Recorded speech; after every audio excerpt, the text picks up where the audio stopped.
প্রিয় দর্শক, আপনাদের প্রত্যেককে শুভেচ্ছা সহ আমন্ত্রণ জানাচ্ছি এনটিভির প্রতিদিনকার আয়োজন স্বাস্থ্য প্রতিদিনে। দর্শক, আজ আপনাদের সঙ্গে আছি আমি ডাক্তার সাখাওয়াত হোসেন। প্রিয় দর্শক, আজকের এই অনুষ্ঠানে আমরা আলোচনা করব একনি বা ব্রণ নিয়ে। এ বিষয়ে কথা বলবার জন্য আমাদের সঙ্গে স্টুডিওতে উপস্থিত আছেন একজন স্কিন স্পেশালিস্ট। চলুন দর্শক, অনুষ্ঠানের শুরুতেই আমরা পরিচিত হয়ে নেই আমাদের আজকের অতিথির সঙ্গে। অধ্যাপক ডাক্তার রকুনউদ্দিন ১৯৭২ সালে সেপ্টেম্বর মাসে কিশোরগঞ্জ জেলায় জন্মগ্রহণ করেন। তিনি ১৯৯৮ সালে ঢাকা মেডিকেল কলেজ থেকে এমবিবিএস ডিগ্রি অর্জন করেন। এরপর তিনি চিকিৎসা বিজ্ঞানে উচ্চতর ডিডিভি ডিগ্রি লাভ করেন। বর্তমানে তিনি বাংলাদেশ স্পেশালাইজড হাসপাতালের ডার্মাটোলজি বিভাগের কনসালটেন্ট হিসেবে কর্মরত আছেন। স্যার, আপনাকে আমন্ত্রণ জানাচ্ছি আমাদের অনুষ্ঠানে। আপনাদেরও ধন্যবাদ, এনটিভিকে ধন্যবাদ আমাকে আমন্ত্রণ জানানোর জন্য। একনি বা ব্রণ এটা অত্যন্ত কমন একটি বিষয়, বিশেষ করে মেয়েদের বা ইয়াং মেয়েদের, ছেলেদের অনেকেরই মুখে নানান রকমের এই সমস্যা দেখা যায়। একনি হয় কেন?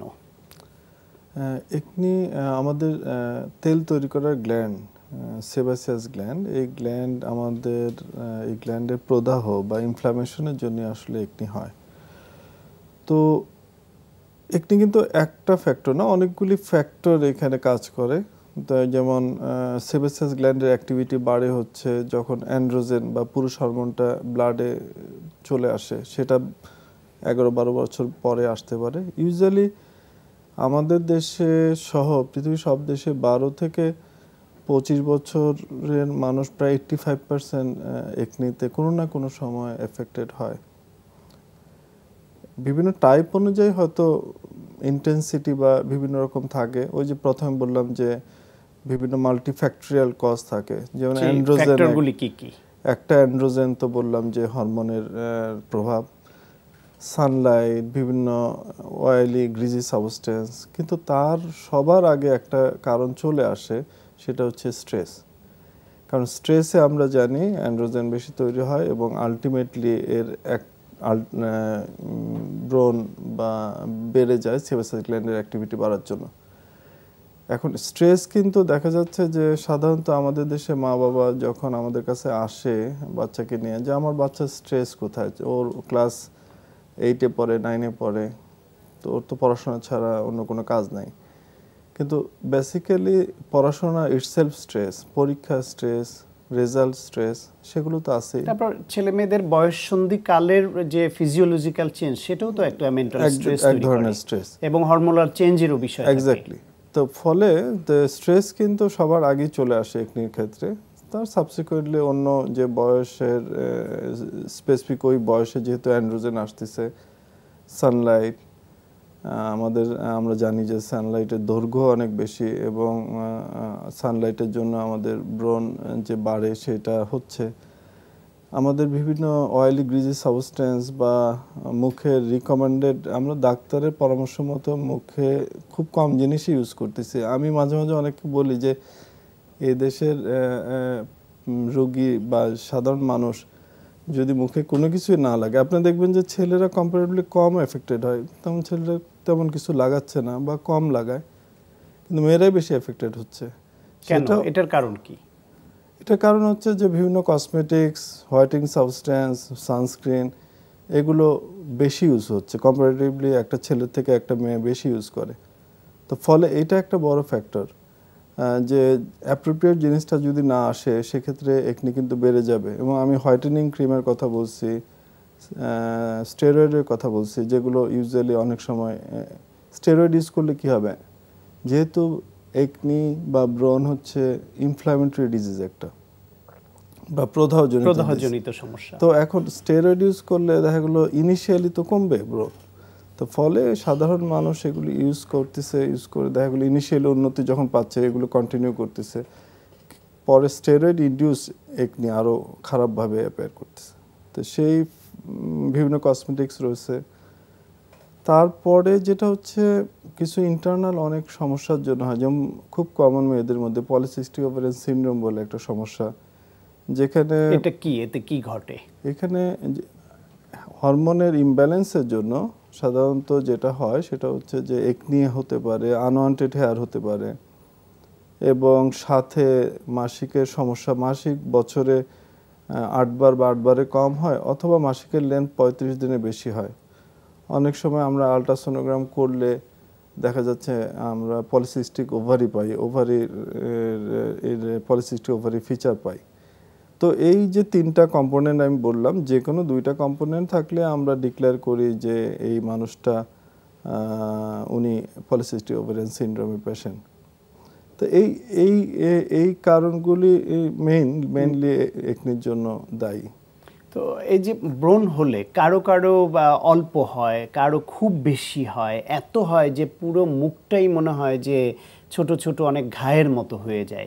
এই যে কাদের বেলায় খুব বেশি হয় বা কম হয়, এটা ডিটারমাইন করে কি এই কারণগুলি? হ্যাঁ, ফ্যাক্টর। এখন কথা হচ্ছে একটা মানুষের মধ্যে দেখা যাচ্ছে একটা বা 2টা ফ্যাক্টর কাজ করতেছে, আর একটা মানুষের মধ্যে অনেকগুলি ফ্যাক্টর কাজ করতেছে, এটা একটা। সেকেন্ডলি হচ্ছে যে আমরা জানি সিস্টিক একনি বা আমরা ইনফ্ল্যামেটরি যে একনি, যেগুলো আমাদের ডার্মিস বা চামড়া নিচের লেয়ার পর্যন্ত এক্সটেনশন করে বা এগুলো সমস্যা তৈরি করে, এইটার আবার প্যাটার্ন আছে। এটা অনেক সময় ফ্যামিলি হিস্ট্রি থাকলে অথবা অ্যান্ড্রোজেন লেভেল যদি বেশি থাকে তাদের ক্ষেত্রে এই সমস্যাগুলি হতে পারে। বিশেষ করে আনওয়ান্টেড হেয়ার, যেটা পিসিও, এদের সাথে এটার একটা কানেকশন থাকে। কারো কারো ক্ষেত্রে দেখা যায় যে একনি বা ব্রণ হলে তারা নিজের এইটা আঙ্গুল দিয়ে, নখ দিয়ে খুঁটে।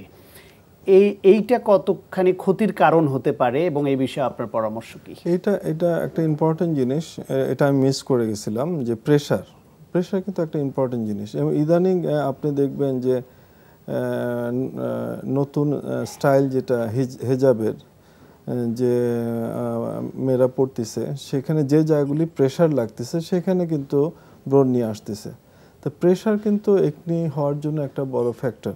সেটা ওই জায়গাগুলি নিজে নিজে স্কুইজ করুক বা প্রেশার দেখ, অথবা কাপড় দিয়ে শক্তভাবে মুখের কোনো অংশ যদি বেঁধে রাখে, সেখানেও ব্রণ কিন্তু আসবে বা আসতে পারে।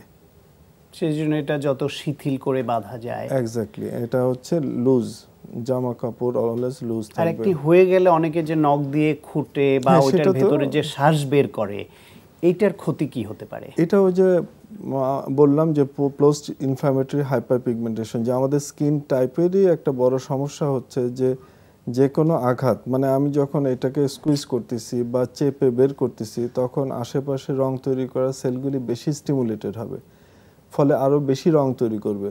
ফলে আমরা হয়তো ওই ম্যাটেরিয়ালটা বের করে দিচ্ছি সেই মুহূর্তে, কিন্তু এর যে পোস্ট এফেক্ট সেটা কিন্তু দীর্ঘস্থায়ী, এবং সেটার জন্য আমার কস্টিং কিন্তু ট্রিটমেন্ট কস্ট কিন্তু বেড়ে যাবে, ফলে ক্ষতি বাড়িয়ে দিচ্ছে এটা।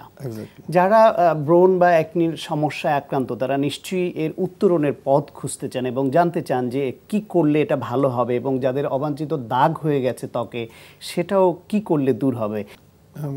প্রথম যেটা হচ্ছে যে ব্রণ যে কারণগুলিতে হচ্ছে, সেটা কারণ তো জানি, কিন্তু কথা হচ্ছে যে এটা কতদিন পর্যন্ত সাধারণত ডিস্টার্ব করতে পারে বা সমস্যা করতে পারে। ক্ষেত্র বিশেষে 25 থেকে 40 বছর পর্যন্ত কিন্তু ডিস্টার্ব করতে পারে, সমস্যা করতে পারে। এই জিনিসটা কিন্তু মাথায় রাখতে হবে প্রথমে, যে এই অসুখটা একটা ইনশাল্লাহ ভালো হয়ে যাবে, কিন্তু আমার 25 থেকে 40 বছর পর্যন্ত নিয়ম প্লাস চিকিৎসার মধ্যে থাকা লাগতে পারে। কি নিয়মের মধ্যে আমরা বলতেছি যে একটু ছাতা ব্যবহার করা, আমব্রেলা ইউজ করা, একটু সানস্ক্রিন ইউজ করা, হোয়াইটেনিং ক্রিম অথবা কোনো ওষুধ ডাক্তারের পরামর্শ ছাড়া না নেওয়া, স্ট্রেস কমানো আপনি জানেন যে রিকগনাইজ 2টা পদ্ধতি। একটা হচ্ছে হয় আপনি ফিজিক্যাল অ্যাক্টিভিটি সপ্তাহে অন্তত 3 দিন, অথবা আপনি ওষুধ খান, 2টার একটা। কিন্তু আমরা তো ওষুধ খাওয়ার পক্ষে না, আমরা বলতেছি যে না, আপনি ফিজিক্যাল অ্যাক্টিভিটির দিকে নজর দেন। 3 নম্বর যেটা হচ্ছে যে কারণগুলিতে ব্রণ বাড়ে আমরা জানি, সে কারণগুলি আমি উইথড্র করতে পারতেছি কিনা। দেখা গেল যে আমার পরীক্ষায় আসলে ব্রণ বাড়তেছে, তা আমি পরীক্ষা তো উইথড্র করতে পারতেছি না, সেক্ষেত্রে কি? সেক্ষেত্রে অবশ্যই স্ট্রেস রিলিভার অথবা চিকিৎসার সাহায্য নেওয়া, চিকিৎসকের সাহায্য নেওয়া। এবং সবচেয়ে বড় কথা হচ্ছে যে এই যে আমরা কাপড়ের কথা বলছি, যে কাপড় প্রেশারের কথা বলছি, যে কোনো জায়গায় স্কিনের কোথাও যাতে চাপ না লাগে বা স্কুইজ না করি, সেই জিনিসগুলি খেয়াল রাখা। এই জেনারেল মেজারগুলি একটু খেয়াল রাখা এক। আর দ্বিতীয় ধাপটা হচ্ছে চিকিৎসার ব্যাপারে তো আমরা সাহায্য করবই, কিন্তু সেটার ক্ষেত্রে প্রথম যেটা হচ্ছে আমরা কি ধরনের ওষুধ সাধারণত দিই। আমরা সাধারণত যেহেতু এটা প্রোপিনেবেকটেম একনি বলে এক ধরনের ব্যাকটেরিয়ার সাথে রিলেটেড, কিছু অ্যান্টিবায়োটিক ইউজ করি, অনেক সময় সেবাসিয়াস গ্ল্যান্ডের অ্যাক্টিভিটি কমানোর জন্য ওষুধ দিচ্ছি, অনেক সময় অ্যান্ড্রোজেন লেভেলে বেড়ে যায় সেটার জন্য ওষুধ দিচ্ছি। এবং ওভারঅল মেডিকেল ম্যানেজমেন্টগুলিতে ম্যাক্সিমাম রোগী ভালো থাকে, কিন্তু যাদের দেখা যাচ্ছে কমপ্লিকেশন হয়ে যাচ্ছে, সাপোজ দাগ হয়ে যাচ্ছে, গর্ত হয়ে যাচ্ছে, তাদের ক্ষেত্রে আমরা দেখা যাচ্ছে যে কিছু কেমিক্যাল পিল, লেজার, অনেক সময় দেখা যাচ্ছে ডার্মা অ্যাব্রেশন, এগুলো হেল্প নিচ্ছে। কিন্তু চিকিৎসা কিন্তু ব্রণের ক্ষেত্রে মূল জিনিস না। মূল জিনিস হচ্ছে যে আমি একনি বা ব্রণটা বুঝতেছি কিনা, বা এটা কি, এটা আমি জানি কিনা এক। সেকেন্ড হচ্ছে যে এটা যেসব কারণে বাড়ে সেগুলো আমি সরায় রাখতে পারতেছি, তা থেকে নিজেকে দূরে রাখতে পারছি কিনা। এই জিনিসটা আরেকটা বিষয় অনেকে বলে থাকেন যে রাতে ঘুম কম হওয়া বা বেশি হওয়া বা কম ঘুমানো, সেটার সঙ্গে কি একনি বা ব্রণ হওয়ার কোনো সম্পর্ক আছে? যে স্ট্রেস, আমরা জানি যে আমাদের অনেক সময় রোগীরা আমাদের জিজ্ঞেস করে যে ফুডের সাথে কোনো রিলেশন আছে কিনা। ফুডের সাথে তো রিলেশন নাই, কিন্তু এটাও তো আমরা দেখতেছি যে যারা একটু ফ্যাটি ফুড খাচ্ছে বা এই ধরনের ফুড খাচ্ছে, বা আমাদের যদি সোসাইটির দিকে তাকায়, যেটা দেখা গেলো যে বাংলাদেশ মেডিকেলের ছেলেমেয়েরা বেশি ব্রণে এফেক্টেড হচ্ছে না অন্য একটা কলেজের মেয়ে বেশি এফেক্টেড হচ্ছে, আমরা দেখতেছি যে না, একটু এফিলিয়েন্ট সোসাইটি যারা, তারাই বেশি এফেক্টেড হচ্ছে। তো ফুডের সাথে রিলেশন আছে কিনা ডাইরেক্টলি টেক্সট বুক বলে নাই, কিন্তু আমরা দেখি যে না, ফুড চয়েস একটা বড় ব্যাপার, এটার সাথে আসলে আলটিমেটলি স্ট্রেস চলে আসে। তো লাইফস্টাইলের সঙ্গে আপনি কিছুটা বলছিলেন যে তার ফিজিক্যাল ওয়ার্ক দরকার হয় ব্রণ বা একনি রোধ করতে হলে, তার লাইফস্টাইল, ফিজিক্যাল এক্সারসাইজ, এর সঙ্গে কোনো সম্পর্ক আছে ব্রণের? লাইফস্টাইল বা ফিজিক্যাল অ্যাক্টিভিটি তো ডেফিনেটলি, যেটা হচ্ছে যে আমরা সবসময় বলতেছি যে আর্লি রাইজার এবং ঘুমানোর সময় আর্লি বেডে আমরা ঘুমটা খুব জরুরি। এবং এখানে ইম্পর্টেন্ট একটা জিনিস যেটা হচ্ছে যে 8+ মানে 8 ঘন্টার বেশি ঘুম দরকার একটা সুস্থ স্কিনের জন্য। আমরা কি 8 ঘন্টার বেশি আসলে কত পার্সেন্ট মানুষ ঘুমাইতে পারতেছে? অলমোস্ট আমি তো বলবো যে এটা পার্সেন্টেজ খুবই কম। তো সুস্থ ত্বকের জন্য, একটি মুক্ত ত্বক বা ডিজিজ মুক্ত স্কিনের জন্য তো মিনিমাম 8 ঘন্টা ঘুমানো দরকার, থেকে 9 ঘন্টা ঘুমের দরকার। তো সেটা তো আমরা পারতেছি না। ডেইলি ওয়াটারের ক্ষেত্রে যে মিনিমাম 2 লিটার পানি আমার দরকার আমার ইন্টারনাল ফাংশনের জন্য, সেটা আমরা খুব ভালোভাবে মেনটেন করতে পারতেছি না। আমরা low carbohydrate, high protein diet দরকার ভালো স্কিনের জন্য, সেটা কিন্তু আমাদের নজর রাখতে হবে। আমাদের যে বললাম যে ফ্রেশ ভেজিটেবল এবং যেগুলো অ্যান্টিঅক্সিডেন্ট আমরা জানি ফ্রেশ ভেজিটেবলে থাকে, যেটা ত্বকের স্বাস্থ্য সুরক্ষায় দরকার, সেগুলি নিশ্চয়ই, এবং সিজনাল ফুড, যে আমি আপেল, কমলা এগুলোর দিকে না ঢুকে, যেগুলো পেয়ারা এখন অল দ্য সিজনে পাওয়া যাচ্ছে। আমরা এই খাবার দাবার বিষয়ে আরেকটু আলোচনা করব, তার আগে একটু দেখে নেই যে এই যে ত্বকের যে সমস্যা বা একনি বলছিলেন, এর সঙ্গে আপনিও বলছেন ফিজিক্যাল ওয়ার্ক বা অ্যাক্টিভিটিসের একটা সম্পর্ক আছে। তা আমরা সুস্থ থাকার জন্য ব্যায়াম অত্যন্ত গুরুত্বপূর্ণ, তাই আমরা একটি ব্যায়ামের কিছু নিয়মকানুন শিখে নিতে পারি। ব্যায়ামের নিয়মিত আয়োজনে আজকে থাকছে হাতের ব্যায়াম বাইসেপ কার্ল। বাইসেপ কার্ল সম্ভবত আমাদের ব্যায়ামের হিস্ট্রিতে সবচেয়ে বেশি পপুলার অর্থাৎ জনপ্রিয় ব্যায়াম। তো আমরা প্রথমে জেনে নিই যে কেন এটা জনপ্রিয়। কারণ ভিজুয়ালি যখনই আমরা খুব টোন্ড হাত ভাবি কিংবা খুব মাস্কুলার হাত ভাবি কিংবা সুগঠিত একটা হাত ভাবি, তখনই কিন্তু আমরা খুব বাইসেপ দেখে বলি যে দেখো আমি ব্যায়াম করি বা আমার হাত দেখো কত টোন্ড, হ্যাঁ, অ্যান্ড এভরিথিং। তো আমরা জানবো যে বাইসেপের আসলে কার্লে কোন কোন মাসেলটা অ্যাক্টিভেটেড হয় বা টার্গেট মাসেল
ফাইন ওকে নামিয়ে রাখো। যেটা হয় যখন আমরা ক্লোজে করছি, ক্লোজে করলে কিন্তু তখন ট্রাইসেপটাও অনেক বেশি অ্যাক্টিভেটেড হয়েছে। এটা ভালো যে অ্যাট দ্য সেম টাইম আপনি দুটো মাসেল কাজ হচ্ছে। বাট যদি আপনার টার্গেটটা বেশি থাকে যে না বাইসেপের সামনে, তাহলে আমরা একটু ওয়াইড রেঞ্জে গিয়ে করলে ভালো। যেহেতু আমরা ট্রাইসেপের জন্য আলাদা ব্যায়াম করছি, বেসিক ব্যায়াম বলছি আমরা, সুতরাং প্রতিটা মাসেল আলাদা আলাদা কনসেন্ট্রেশনের সাথে ব্যালেন্সের সাথে করাটাই আমাদের জন্য ভালো। আমরা ব্যায়ামের কিছু পদ্ধতি শিখে নিলাম, আসলে সবই পদ্ধতি মেনেই করতে হয়। তো এই যে একনি রোধ করার জন্য ব্যায়ামের নিশ্চয়ই ভূমিকা আছে। হ্যাঁ, ওই আমাদের ফিজিক্যাল অ্যাক্টিভিটিতে আমরা বলছি যে যদি ডেইলি করা যায় খুবই ভালো, না হলে অন্তত সপ্তাহে 3 দিন 40 মিনিট করে আমি ফিজিক্যাল অ্যাক্টিভিটি খুব জরুরি সুস্থ ত্বকের জন্য, একটি মুক্ত ত্বকের জন্য। সেটা পদ্ধতি মেনে ব্যায়াম হোক, হাঁটা হোক, সাঁতার কাটা হোক, সাইক্লিং হোক, মানে কিছু একটা তাকে অবশ্যই করতে হবে। সাইক্লিং, সুইমিং আমরা জানি যে এগুলো বেস্ট ইয়ে। তারপর ইনডোর আর ব্যায়াম বা ইনস্ট্রুমেন্টাল ব্যায়াম, সেগুলো আমাদের হেল্প করবে। আপনি একটু আগে খাবার দাবারের ভূমিকা আছে ত্বকের স্বাস্থ্য রক্ষায়, সে বিষয়ে বলছিলেন। ওভারঅল এই যে একনি রোধে এবং সুস্থ ত্বক রাখবার জন্য কোন কোন খাবার বেশি গুরুত্বপূর্ণ? খাবারের মধ্যে যেটা হচ্ছে যে আমরা জানি ত্বক হচ্ছে প্রোটিন দিয়ে তৈরি। এখন প্রোটিন ঘাটতি হলে হবে না, কিন্তু আমার ডায়েটিং করতে যাই যদি আমি প্রোটিন কমায় ফেলি, তাহলে কিন্তু এটা হবে না। এটা খুব খেয়াল রাখা। স্যার, এই খাবার ত্বকের স্বাস্থ্য রক্ষার জন্য খাবার দাবারের গুরুত্বপূর্ণ ভূমিকা আছে, সেটা তো আমরা জানি। নিশ্চয়ই এই বিষয়ে পুষ্টিবিদরাও আমাদের ধারণা দিতে পারবেন, তাই একজন পুষ্টিবিদের কাছ থেকেও জেনে নেই। প্রিয় দর্শক, একজন পুষ্টিবিদের কাছ থেকে চলুন আমরা জেনে আসি যে সুস্থ ত্বক ও চুলের জন্য কোন কোন খাবারগুলি বেশি গুরুত্বপূর্ণ। প্রতিটি মানুষই চাই সুন্দর চুল, সুন্দর স্কিন। তবে এই সুন্দর চুল এবং স্কিনের জন্য রয়েছে কিছু গাইডলাইন। সুন্দর চুল এবং সুন্দর স্কিনের জন্য প্রথমেই আমাদের যেটি করতে হবে, সুষম খাবার খেতে হবে। অর্থাৎ খাদ্য তালিকায় সুষম পরিমাণে রাখতে হবে কার্বোহাইড্রেট, প্রোটিন, ফ্যাট, ভিটামিন এবং মিনারেলস। এছাড়া খেতে হবে প্রচুর পরিমাণে পানি। ফিজিক্যালি অ্যাক্টিভ থাকতে হবে। এছাড়া যাদের পেটের গণ্ডগোল রয়েছে তাদেরকে অবশ্যই এই বিষয়টি খেয়াল করতে হবে। পেটে যে কোনো ধরনের সমস্যার কারণে কিন্তু স্কিন বা হেয়ারে সমস্যা হতে পারে। এছাড়া যারা চাই তাদের স্কিন এবং হেয়ার সুন্দর হোক, তাদেরকে খেতে হবে প্রচুর পরিমাণে ফাইবার সমৃদ্ধ খাবার। আজকাল প্রায় দেখা যায় চুল পড়ে যাচ্ছে, স্কিনে বিভিন্ন ধরনের পিগমেন্টেশন হচ্ছে। তার পেছনে কিন্তু একটি কারণ রয়েছে, বিভিন্ন ধরনের ভিটামিন এবং মিনারেলস ডেফিসিয়েন্সি। যাদের আয়রনের ডেফিসিয়েন্সি রয়েছে তাদের কিন্তু চুল পড়ে যেতে পারে। তাই যাদের চুল পড়ে যাচ্ছে তারা বিষয়টি খেয়াল রাখুন যে তাদের হিমোগ্লোবিন লেভেলটা কেমন আছে।